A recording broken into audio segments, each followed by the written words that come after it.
advanced net ionic equations. This is the second lesson. We're going to go through 3 harder questions, possibly 4 if you have the time. Okay, case number 1. I want to make sure that you get this. The weak acids do not dissociate. What does that mean? You cannot break that into an ionic form. So this is really, really important. So they do not fully ionize, and that is only for weak acids. You may ask, how do I know that it's a weak acid in grade 11 chemistry? Well, you just have to memorize few of them. Okay, acetic acid is one of them, which is right here, and there's another one is formic acid, and there are a few other ones as well. But the reason you don't know that is because you will learn in chemistry 12. For now, you just have to memorize. So let's go ahead and write the complete ionic equation for this example right here. So we have a weak acid and a strong base, and let's see what happens. We will not do the fully ionized acetic acid. We're going to leave that alone, and we're going to rewrite everything else for whatever we can with the in terms of the ionic equation. So let's go ahead and do that. Okay, here it is. All right, so the acetic acid has not changed. We're going to leave it alone. Okay, the rest they do, including sodium acetate. This does dissociate because it's not an acid. It's not a weak acid. Okay, so another compound with sodium. All right, so that does dissociate, and we get acetate is part of the negative ion there, and a positive is the sodium. Now we're going to look at what is called as spectator ion. Remember, they have to show on both sides of the equation. So the spectator ion is sodium on this side, we have sodium on that side. Those are the only two that they show up. So we know that Na plus is a spectator ion, and we can basically cancel them. And then the net ionic equation we can write now. Okay, so let's go ahead and do that. And that's what you will get for this weak acid reacting with a strong base, which is the sodium hydroxide. Okay, so remember, weak acid in an ionic equation do not fully ionize. That means you cannot break it down into ions. You have to let it be. All right, only weak acid. Now let's look at case number 2, example number 2. Polyatomic ions stay together. Okay, this is the usual common mistake that students make, and very important that polyatomic behaves as single unit unless decomposing. That means you do not break it down. Okay, what that means by polyatomic, remember there were 4 or 5 of them there, and this is carbonate CO3, carbonate CO3 2 minus, that's the carbonate polyatomic ions. Okay, so here it is, precipitation with polyatomic ions. And remember that if you want to write the ionic equation, this ionic equation only applies for aqueous solution, no solid. Cannot write the ionic equation or break it down to ions if it's solid. Okay, let's go ahead and write the ionic equation of this reaction. So here it is. Okay, everything has been broken up in the ions except calcium carbonate, which is solid. We cannot break it down. So the rest it is. Now we have to go ahead and see what are the spectator ions that show up on both sides of this equation. And remember, this equation is balanced as well, right? So it is already a balanced equation. We're just gonna go ahead and look at the spectator ions. First, let's figure out what they are. We have the sodium there, sodium on the other side. We also have the chlorine right there. So those are the two. And then those are the only two. We have spectator ions. So let's write it up. And now we can cancel them. So we got the chlorine and chlorine. They cancel the sodium as well. And we're going to write the rest up. And this is going to be a net ionic equation. And that's what we will get.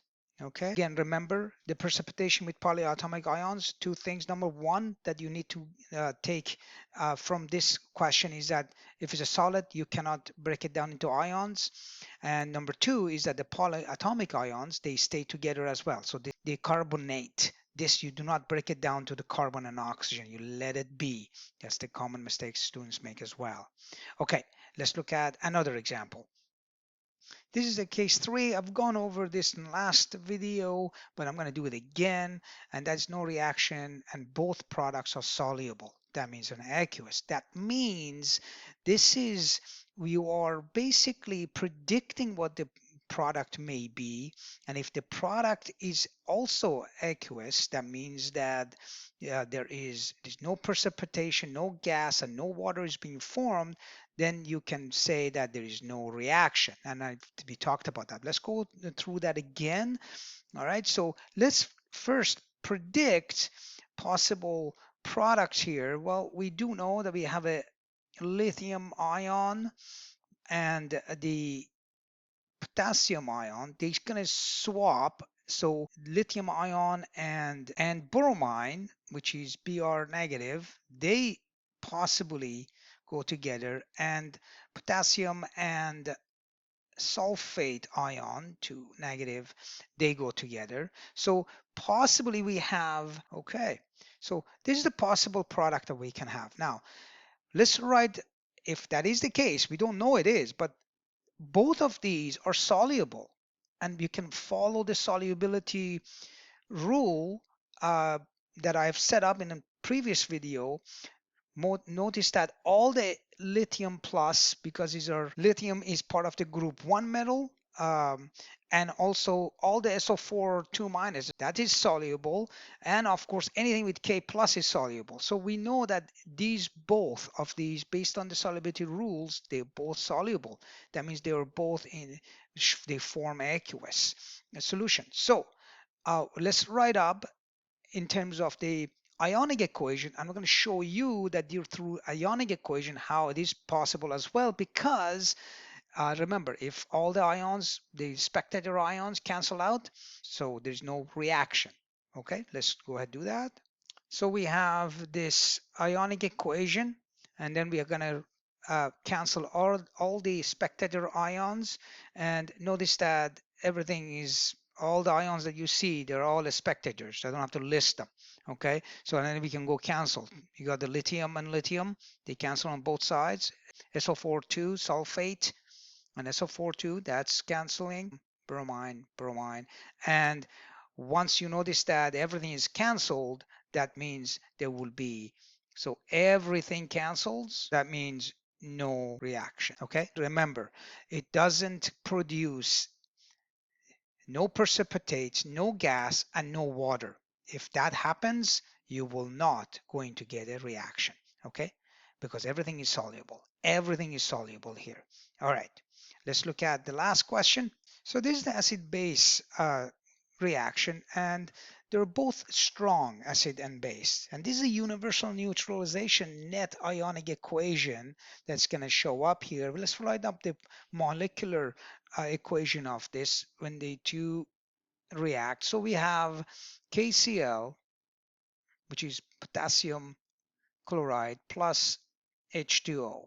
Okay, and we can go ahead, balance the equation, and you realize that it is already balanced. Now let's write down the complete ionic equation, and all of these, they're actually aqueous solution because they're a strong acid and strong base, and the KCl is also itself is aqueous solution because of the solubility rule. All right, so let's go ahead and write the ionic equation here. The only thing that you have to pay attention to is that H2O, the water, is liquid, L. Okay, so we have to put that in there. That doesn't break down.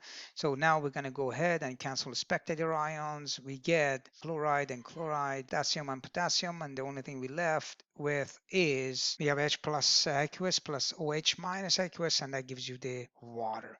And this is actually the universal equation for all the reaction between a strong acid and a strong base. All of them, they end up having the net ionic equation look like this. All right, that's it. I hope this was useful. Check out the mini quiz in the description or in pinned comment below, and check out the next video in the series. All right, until next time.